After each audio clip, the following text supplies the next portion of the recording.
Legend of comedy for 60 years. Don Rickles made millions of people laugh, but his family chose to keep quiet about the truth. His daughter Mindy eventually ended that quiet in 2024. Everyone who believed they knew the Mr. Warmth behind the taunts was taken aback by what she disclosed. The threats from the mob were serious. Nobody could have predicted how terrible the family tragedies would be. He was almost crushed by the remorse he held over the loss of his son. We're learning today about the sinister secrets Don Rickles carried to his grave and the reasons his family was reluctant to come clean. On May 8, 1926, Don Rickles was born in Jackson Heights, Queens. His parents immigrated from Israel. His mother, Ada, was the daughter of Austrian Jews, while his father, Max, was from Lithuania. There were many old-world tales in their home. Although difficult, life was full of vitality. They observed Orthodox Jewish customs and conversed in Yiddish. At the table, Don heard tales of hardship, conflict, and survival as a child. He discovered early on how to make light of suffering. Later on, that would form the core of his comedy. Don was not an excellent student at Newtown High School. Despite receiving low grades, he excelled in other areas. He was elected as the Theatrical Society's president. Teachers saw that he lit up the stage. Despite not studying much, he openly ridiculed both lecturers and fellow students. He was referred to as the Clown Prince by everyone. During World War II, he received what he described as a war diploma, which encouraged young men to enlist in the military. He was able to make his crazy comedy work even in a disciplined school. Don enlisted in the Navy at the age of 18. From 1943 to 1946, he was in service. In the Pacific, he served aboard the USS Cyrene, a vessel that provided assistance for torpedo boats. The labor was difficult, the heat was oppressive, and there was always danger around. The team was decomposing from the humidity, Don joked. However, his humor helped people deal with that suffering. His shipmates recalled how his jokes made them feel better. Don had mastered the art of converting anxiety into laughing. By the time he left the Navy, he used that as his weapon for the remainder of his life. He attempted something more sturdy at home. He was encouraged to pursue a career in insurance sales by his father. Don tried wearing a suit, but it didn't work. Out here was unable to sell. His sense of humor wasn't appropriate for door-to-door sales. He detested it when people slammed doors on him. He was heartbroken by the setback, but it also forced him to discover his own calling. His mother urged him to pursue his happiness. He was able to escape the usual post-war grind thanks to such support. Don began attending the American Academy of Dramatic Arts in 1948. It was a significant step. He trained with future celebrities like Jason Rhodes and Grace Kelly. However, he wasn't into drama. People laughed at his serious roles, and not in a positive way. Nevertheless, things fell into place when he was permitted to play humorous characters or ad-lib. He came to see that it was actually a wonderful thing if he failed at drama. He was able to discover his true calling thanks to that setback. He was able to explore a completely new genre of comedy thanks to the Academy. Don began playing in the Catskill Mountains at the beginning of the 1950s. He needed money, and he could find work at those little resorts. The crowds were near the stage and enjoyed jeering. He was yelled at in the middle of a performance. One night, Don replied angrily, rather than ignoring them. His quips were cutting and rapid, insulting them. The audience burst out laughing. Everything changed at that point. Not only was his harsh, icy manner accepted, it was adored. He leaned into it after that. Despite hecklers, he remained unflinching. He welcomed them and included them in the performance. The term hockey puck also originated at same time. Don sought an insult that wouldn't get him assaulted in the seedy nightclubs of Miami and New York. He began referring to people as hockey pucks as a result. It was humorous, even if it didn't make sense. The phrase stuck because people laughed. They even included it in the script when he voiced Mr. Potato Head in Toy Story years later. Because of those outrageous early programs, that one dumb remark became ingrained in popular culture. Don gave nearly constant performances between 1950 and 1970. He performed in places that most people shunned, including Mobran night spots, strip joints, and dilapidated lounges. He occasionally performed 3 shows per night, 7 days a week. Frequently, the audiences were impolite, inebriated, or outright dangerous. Don, however, persisted. He honed his abilities. He quickly learned how to silence hecklers, and each slur he uttered during those years influenced the performance. That would eventually fill Vegas theaters and land him on national television. His stage armor was constructed by the fierce crowds. In New Jersey, there was a night that almost went too far. Don noticed a man and his wife among the crowd as going about his daily business.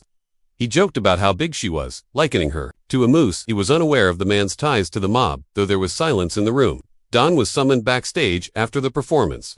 The man laughed and bought him drinks, despite his biggest fears. Although it was dangerous, Don's legend was shaped by incidents like that. Even though he probably shouldn't have gone, he showed courage. Don Rickles had been attempting to gain recognition for almost 2 decades. In 1958, at the age of 32, he received his first movie role in Run Silent, Run Deep. In real life, that age could have been acceptable. But he was already falling behind in Hollywood. Rickles wasn't given a supporting role like most actors his age were. He ended up on cinema alongside Burt Lancaster and Clark Gable. During World War II, he served as a submarine's quartermaster. It was a somber film. Rickles succeeded without any humor or jokes. He gave a performance that felt more like he belonged on television with legends than a nightclub act. It altered his course and startled audiences. After growing up in Queens, he at last entered the world he had only ever imagined. In the 1960s, things took an odd turn. Rickles was trapped in a sequence of films about nothing but sun, sand, and nonsense. At first, movies like Muscle Beach Party and Bikini Beach appeared to be innocent entertainment and easy money, but they almost destroyed his career. Teenagers danced and swam about him as he portrayed silly adult personas. Reviewers detested the movies. He was no longer viewed by directors as capable of handling more somber or even clever humorous roles. He kept getting cast in these beach films by his agent, who was married to one of the celebrities, Annette Funicello. People chuckled at their silliness, but not in a positive way. At a White House dinner years later, Barbara Bush ridiculed Rickles for those performances. Like adhesive, they adhered to him. He added humor to them. Yes, but he nearly lost everything in the process. Rickles made a left turn just as it appeared that he might be stuck in goofy parts indefinitely. Asterisk. He made an appearance in the odd little science fiction movie X, The Man with the X-Ray Eyes in 1963, starring Ray Milland and directed by Roger Corman. It was a little-funded film with ambitious concepts. Rickles pretended to be a carnival barker in an attempt to con a man who was able to see right through everything. He was not a joker. He didn't play to make people laugh. He took action, and it succeeded. The movie became popular among science fiction enthusiasts and brought Rickles a new level of recognition. People realized for the first time that he was capable of handling more somber, heavier content. He was no longer merely the loud-suited humorous man. Enter Laughing, a comedy about a young guy attempting to pursue a career in acting, was directed by Carl Reiner in 1967. Rickles played Harry Hamburger, a tough-talking acting coach. A brief role. People paid attention when he was on screen, even though he wasn't there for very long. He had the ideal timing. He delivered his lines with force. His scenes were regarded by critics as some of the greatest in the movie.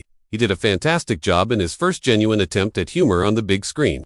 After years of performing in nightclubs, he was finally able to convey the same enchantment to moviegoers. The movie brought him closer, but it didn't make him famous. Kelly's Heroes followed in 1970. Everything altered as a result.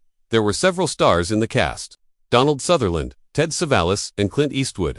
Rickles, however, held his own. He almost stole the entire movie in his role as Crap Game, a witty supply sergeant. It was a war film, but a unique one. It had attitude, movement, and humor.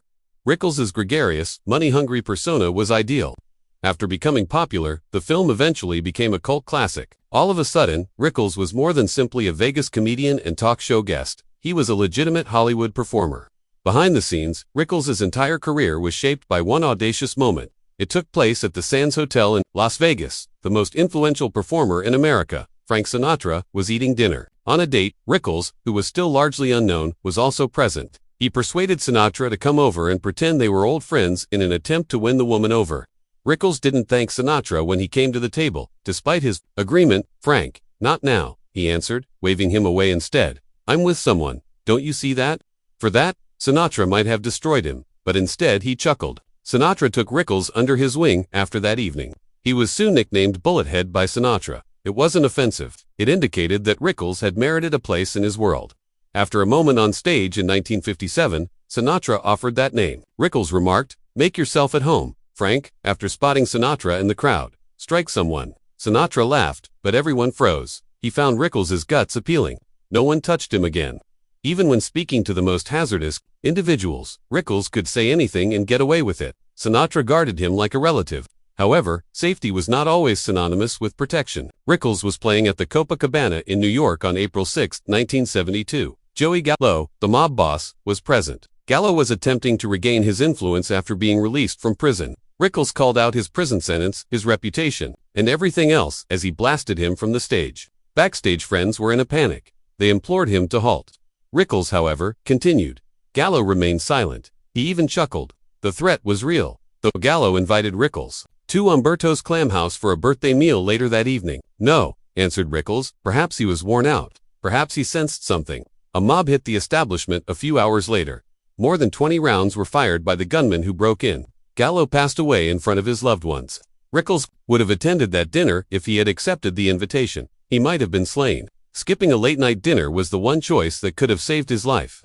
Rickles continued to perform as he grew older. He took the stage for Ronald Reagan's second inauguration in 1985. Despite being a Democrat all his life, he went because Sinatra begged him to. As usual, Rickles mocked celebrities, presidents, and cabinet officials that evening. Nothing was forbidden. Politics didn't interest him. The crowd was important to him, and he was adored by the audience. Don Rickles was not merely a guest. On Johnny Carson's program, his command of the stage revolutionized late-night television. He made almost 100 appearances between the late 1960s and the 1980s. He was scheduled at times. At other times, he simply stepped in and took charge. Carson thought it was fantastic. He welcomed Rickles' teasing, not simply put up with it. Rickles became a star because of something that would have ended most careers. On one occasion, Carson even let him to host while he was the guest. The two shared a unique quality that made it work. Carson was cool and collected. Rickles moved quickly and loudly. Every visit seemed new because of their chemistry. When the bullfight music began, the audience knew what was going to happen. Rickles would emerge, prepared to shoot. For almost 10 years, those moments contributed to The Tonight Show being a must. Rickles was filling in as host in 1976 when a little incident became a memorable one. He shattered the wooden cigarette box belonging to Johnny Carson. Since 1967, it had been on Carson's desk. Carson was perplexed when he returned the following evening. After learning that Rickles had done it, he gathered a video team and proceeded to the adjacent set of Rickles' most recent production. While they were filming, Carson stormed in and addressed him directly. It was impromptu and unpolished. Rickles got through it by making jokes. Carson acted like he was angry. It turned to become one of the most often replayed moments in talk show history. It was more than just amusing.